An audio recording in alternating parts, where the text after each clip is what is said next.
told me the title of my speech is The Economic Realities of Creating a Cislunar Economy. I say that because we've been talking about the cislunar economy a lot for today, but what's interesting is when you think about the expression, the economic reality, that could be a really great reality or it could be a really crappy reality, right? It all depends upon your perspective. Thank you for that extraordinary introduction, Steve. Thank you to the Beyond Earth Symposium for hosting me today. I'm going to try to limit my remarks and my slides so that they don't wave me off like I'm at the Oscars, because that would be a real embarrassment, and I think I'm the last individual speaker standing between you, one panel, and presumably a happy hour on the other end. So with that, I'll start by saying we tried to come up with a great name for our talk, and the title that I chose was actually The Moonwalk, which I'm not actually going to try to do. The reason being, at the end of the day, everyone is trying to build some kind of technology that will either function on the way to, on, or in return from the moon. One of the fun things about the branding at Space Tango is that most of our products, if not all of them, have dance or some form of dance in the name. Obviously, it's in the name of our company. We have the Tango Lab, which is one of our new products that's coming online. We have the disco, the mambo, I kid you not, these are actually in our product development roadmap, and the moonwalk is going to be at the end. So there's a bit of a teaser. What do all of these dance products, ultimately space products, what is the problem that they're designed to solve? So why this is relevant to the economic reality is this. Listen, if you're in a company, right, whether you're a startup early stage like Space Tango, or you're in an extraordinarily advanced prime like Tanya's extraordinary work at Lockheed Martin, you still respond to investors. The investors are saying, what is the problem that you're solving for, right? Why do I need your widget? Why am I going to put money into your coffers so that you can design the next greatest big thing? And believe you me, very few investors really believe in the valid, let's call it the value of the cislunar economy, the way that we see it in this room, because this room is a bubble. We're all excited about going to the moon, right? But those investors, they're saying, well, when am I actually going to get the return on the funds that I put in? What is the problem that you are going to solve, and how much money is that going to make me, right? The problem that Space Tango tries to solve for is gravity. When you eliminate gravity, you can influence a few things: cell behavior, the health of an organism, the physics of certain fluids, combustion, and all kinds of other processes. Those learnings can be applied to what? Bone and muscle loss, immune dysfunction, accelerated aging. Lord knows I'm aging on a very rapid basis these days since I started this job, and countermeasure therapeutics. The bottom learnings are what my investors ask me about, okay? That's why this is the economic reality, if you will, of the cislunar economy from the vantage point of a company like mine. We are trying to constantly convince investors that it's worth investing in the cislunar economy, but we have to translate it into unit economics that make sense to them. I'm pausing for dramatic effect, and I'm going to say that again. We have to translate it into unit economics that makes sense, not to us in this room, but to them. So then I say, okay, let me tell you about the solution that we are solving for. The solution is microgravity. There are properties that are absent in microgravity, such as convection, buoyancy, sedimentation, hydrostatic pressure, but what are we going to do with them?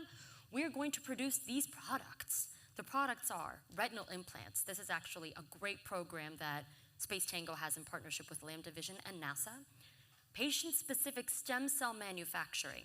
I want you all to imagine a world in the cislunar economy where, if we are actually going to be transporting as many humans participating in the human spaceflight program as part of the promise of Artemis, we're actually going to transport with them. Let's call it 100,000 patient-specific stem cell samples.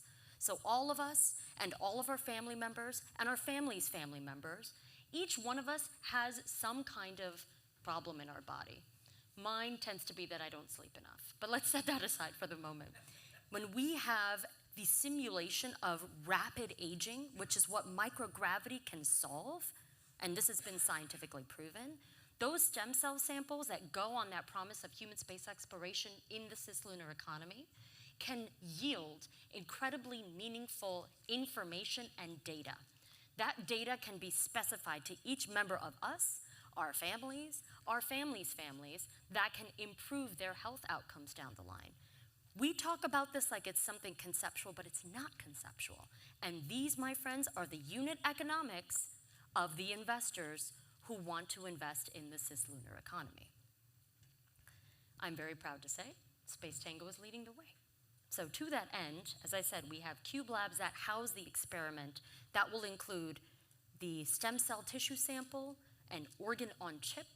It can also include little details that create sedimentation that manufacture artificial retinas. Again, that project that we're doing with Lambda Vision, which is super exciting, as part of the in-space manufacturing component that NASA is leading, directly tied to many of the outcomes for Artemis. Our facilities, so our cube labs reside inside facilities which provide their own power, communication, and thermal control. So we are automated. Remember the days, which are still today, where you have a cube with things inside it and you've got the gloves, the glove box. Ours is a glove box that has no gloves. That's the beauty of it. It's entirely automated from our headquarters in Lexington, Kentucky, and we provide, if you look on the far right, that real-time data to customers. That, my friends, is the reality of the cislunar economy. That real-time data is what incentivizes investors to keep coming to us, investing in the products that we are designing, and generate the data that they believe customers are ultimately going to want. Because for us, the promise of the moon is grand in and of itself, isn't it? It's actually enough for us, and that's okay. But it's not enough for the economic component, the investment that is backing much of this exploration. Setting aside, or maybe even very directly acknowledging, the role of United States government agencies such as NASA, et cetera, as well as international agencies. Many of them are saying going to the moon is enough. That's enough. But they want commercial companies to pay all those non-recurring engineering costs. They want us to take on board the CapEx. They want us to speed it up. But we wanted it sooner, better, cheaper, faster, stronger. Okay, those are their unit economics. So with that, we still have to get there, right? How Space Tango is envisioning getting there. We obviously are currently already installing on the ISS, which will retire in 2030. We are going to plug and play into all of the commercial space stations. Folks keep asking me, so, are you going to be exclusive with Axiom? Are you going to be exclusive with Voyager? I'm like, no, guys, I'm a former diplomat. We don't believe in exclusivity. We will convince everyone that you are our best friend, right? But it has economic merit too. That's the value. The more there are synergies that create opportunity, the more, I'm actually going to go back, I've never done this before on slides, you get more data, right? Wouldn't it make sense for me to actually plug and play my solutions into every single space station, or every single free flyer, or even every satellite that's out there, if I can come up with a solution that plugs into it, because it's just going to generate more data. And if nothing else, the Google revolution has taught us that data is where the money is, baby. So, I have 1 minute and 15 seconds left. I'm really proud of myself. We are going to the moon. I'm proud to say that there will be more information on this. Watch this space, but we have actually been invited to design something very special for the moon. I'm clearly not allowed to tell you what it is, but that would be a pretty big get to do that here. What I really wanted to conclude with is this. If we do not speak in the language of the investors themselves, then there will not be venture capital, private equity, financial institutions, or family offices interested in the cislunar economy. The Northern Sky Research Moon Market Analysis, dated April 25th, 2022, Google that, you'll find it, said that by 2032, there would be $105 billion of value created by the cislunar economy. So that's non-trivial. $105 billion over the next 10 years, or 9, given what's left of it.